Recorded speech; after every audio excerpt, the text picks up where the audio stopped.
నమస్తే. ప్రస్తుతం మనం 1వ వార్డులో ఉన్నాము. 1వ వార్డు నుండి అభ్యర్థిగా ఆల్ ఇండియా ఫార్వర్డ్ బ్లాక్ నుండి జాగృతి ప్రపోజ్ చేసిన కుమ్మరి శశికళ శివశంకర్ గారు ఉన్నారు. అయితే మనతో మాట్లాడడానికి శివశంకర్ గారు ఉన్నారు. వారిని అడిగి తెలుసుకుందాం. అన్న నమస్తే. నమస్తే. మీరు జాగృతి నుండి పోటీ చేయడానికి ముఖ్య కారణం ఏంటి? ముఖ్య కారణం అంటే ఎవరైతే డైలీ వర్క్ ఉద్యోగస్తులు ఉన్నారో, చిన్న చిన్న రైతులు ఉన్నారో వాళ్ళకి సపోర్ట్ కోసం ఈ జాగృతి ఎంచుకున్నాం.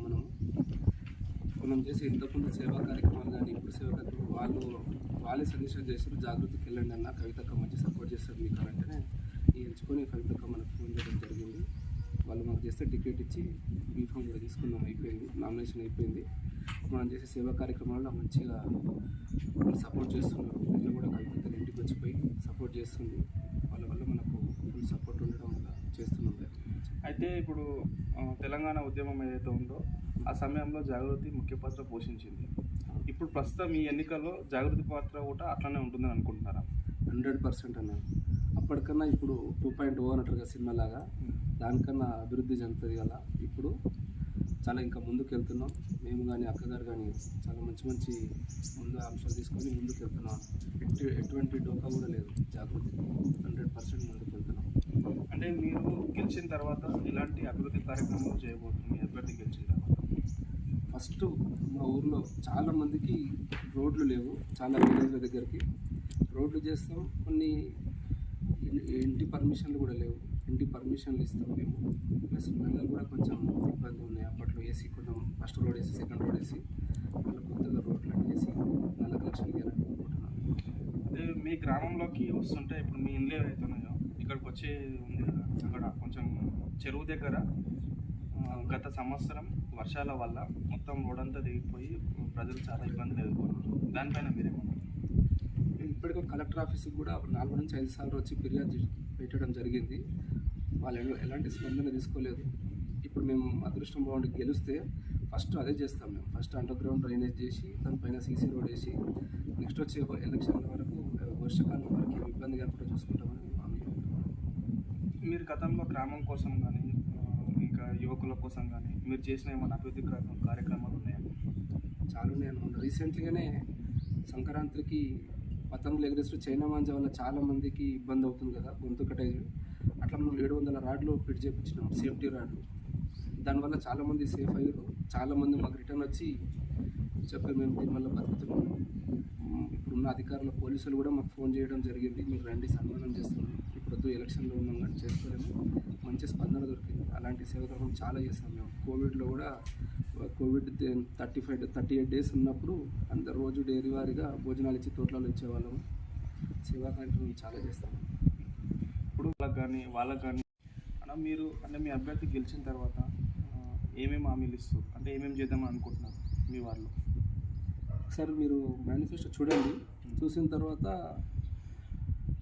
మెయిన్ ఏం చేస్తుంటే మన వార్డులో ఉన్న ఎవరైనా పేద మహిళ కానీ ఏ మహిళ కానీ పెళ్లి చేసుకుంటే ఫస్ట్ 31,000 మనం ఇస్తున్నాము. ఎవరన్నా యాక్సిడెంట్ ద్వారా కానీ ఏమన్నా ఎమర్జెన్సీ ఏమన్నా అవుతే వాళ్ళకు హెల్త్ ఇన్సూరెన్స్ ఇస్తున్నాం మేము దానికోసం. ప్లస్ మళ్ళీ ఎవరన్నా అనుకోకుండా చనిపోతే వాళ్ళకి 20,000 ఇస్తున్నాము. బుక్స్కు చిన్నపిల్లలకు బుక్స్ ఇస్తున్నాము. చదువుకునే వాళ్ళకు ఎవరు డెలివరీ అయిన వాళ్ళకు వాళ్ళ కేసీఆర్ కిట్ అలాంటిది మేము కూడా మా పర్సనల్గా కిట్ ఇస్తున్నాము. మళ్ళీ నెక్స్ట్ వచ్చేసి ఏదన్నా ఇండివిజువల్గా దేవుని ప్రోగ్రాంలు ఏమైనా అనుకోండి, దానికి మాతో ఏమైతే ఆ సాయం చేయడం అంటే ఇప్పుడు అంటే ఈ హామీలు అన్నీ చేయాలి అంటే ఖచ్చితంగా ఖర్చుతో కూడుకున్నది. అంటే ఇప్పుడు ప్రభుత్వం నుంచి మీరు కొంచెం ఇబ్బందిగా మీ సొంత నిధులతో చేయాలనుకుంటున్నారు? సొంత నిధులతో చేస్తున్నాము, కానీ ప్రభుత్వం కూడా తీసుకుపోతాం. నేను చేసేటప్పుడు మంచిది కదా, ఒక్కటి కూడా చెడు కార్యక్రమం ఏం చేస్తలేదు. అలా ప్రతి ఇంట్లో డబ్బులు ఉండవు. నెలకు 10 నుంచి 15 వేల ఉద్యోగస్తులు వాళ్ళు పెళ్లి చేయాలంటే ఇవాళ రేపు ఖర్చుతో కూడుకున్నప్పుడు అందరితో కలిసి చేద్దామని మా ఆలోచన ఉంది. అంటే మీరు గ్రామంలో ఉన్న యువత కోసం ఏం చేయాలనుకుంటున్నారు? అంటే ఇప్పుడు కొందరు చదువుకొని డిగ్రీ వరకు చదువుకొని ఆపేసిన వాళ్ళు ఉన్నారు కదా, వాళ్ళ కోసం ప్రత్యేకంగా మీరు ఏమైనా చేయాలనుకుంటున్నారు? నేను అలాంటి వాళ్ళని చాలామందిని చేస్తున్నాం. మేము ఆల్రెడీ మా టీం అంతా తీసుకున్నారు. అలాంటి వాళ్ళు స్టడీ ఎవరైనా ఆపేసి ఉంటే ఎందుకు ఆపేసారు, ఆర్థికంగా ఇబ్బందులతో అయితే వాళ్ళకి 100% మేము డబ్బులు ఇచ్చి ఆల్రెడీ గత సంవత్సరం కింద కూడా చేసాము, ఇప్పుడు కూడా చేస్తాం. అట్లాగే తనకు సరిపడే ల్యాప్టాప్ కావాలంటే ల్యాప్టాప్ ఇప్పిస్తున్నాం మా టీము.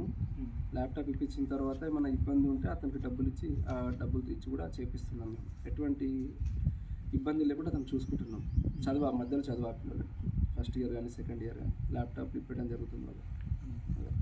అంటే ఇప్పుడు ఇక్కడ మీ కాలనీ ఏదైతే మీరు ఉంటున్న కాలనీ ఏదైతే ఉంటుందో ఇక్కడ కొందరికి ఇళ్ల పట్టాలు లేవని మాకు తెలిసింది.